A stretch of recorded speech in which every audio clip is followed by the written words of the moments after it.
اس میں دو رائے نہیں ہے کہ خوبصورتی کی شاہکار وادی مقبوضہ کشمیر اسلامی جمہوریہ پاکستان کا اٹوٹ انگ ہے۔ یہی وجہ ہے کہ اہل کشمیر کے دل پاکستانیوں کے ساتھ دھڑکتے ہیں، جبکہ بھارت نے 70 سالوں سے اس جنت نظیر وادی پر جبری قبضہ کیا ہوا ہے۔ اس ناجائز قبضے اور ظلم و بربریت کی وجہ سے کشمیر میں بھارتی ظلمتوں کے اندھیرے دن کے اجالوں میں بھی چھائے رہتے ہیں۔ دوسری طرف بھارت ہمیشہ کی طرح دجل و فریب سے کام لیتے ہوئے کشمیر کو اپنا اٹوٹ انگ باور کروانا چاہتا ہے۔ یہی وجہ ہے کہ وزیر اعظم شاہد خاقان عباسی نے اقوام متحدہ کی جنرل اسمبلی میں کشمیری عوام کی امنگوں کی ترجمانی کرتے ہوئے بھارتی موقف کو مسترد کیا اور کہا کہ مقبوضہ کشمیر اسلامی جمہوریہ پاکستان کا اٹوٹ انگ ہے، اسی لیے مسئلہ کشمیر کے حل کے بغیر خطے میں امن ممکن نہیں۔ اسی طرح نیو یارک میں اقوام متحدہ کی جنرل اسمبلی میں بھارت کے کشمیر سے متعلق بیان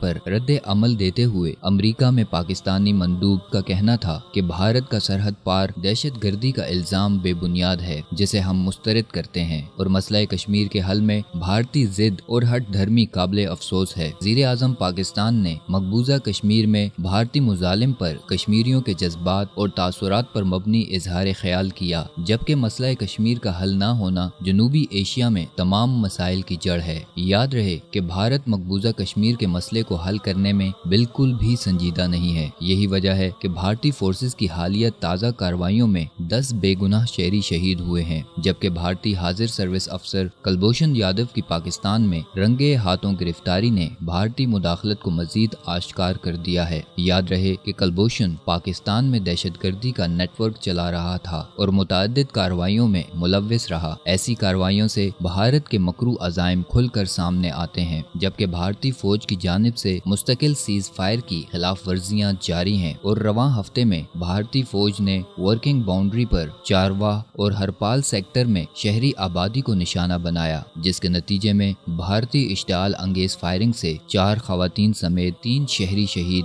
جبکہ 15 خواتین اور 5 بچوں سمیت 26 شہری زخمی ہو گئے۔ ISPR کے مطابق پنجاب رینجرز کی جانب سے بھارتی فوج کی فائرنگ کا مؤثر جواب دیا گیا، اور جوابی کارروائی میں بھارت کی عوام کو نہیں بلکہ بھارتی فوج کی چوکیوں کو نشانہ بنایا گیا ہے۔ اقوام متحدہ کو چاہیے کہ مسئلہ کشمیر پر اپنے کیے ہوئے وعدے کو پورا کرے۔ بھارتی فوج کی طرف سے روزانہ کی بنیاد پر انسانیت سوز مظالم ریاستی دہشت گردی کو فوری طور پر بند کروائے، اور کشمیر کی عوام کو اپنا حق خود ارادیت کو استعمال کرنے دے، تاکہ جنوبی ایشیا کے امن و امان کی بحالی کے لیے راہیں ہموار ہو سکیں۔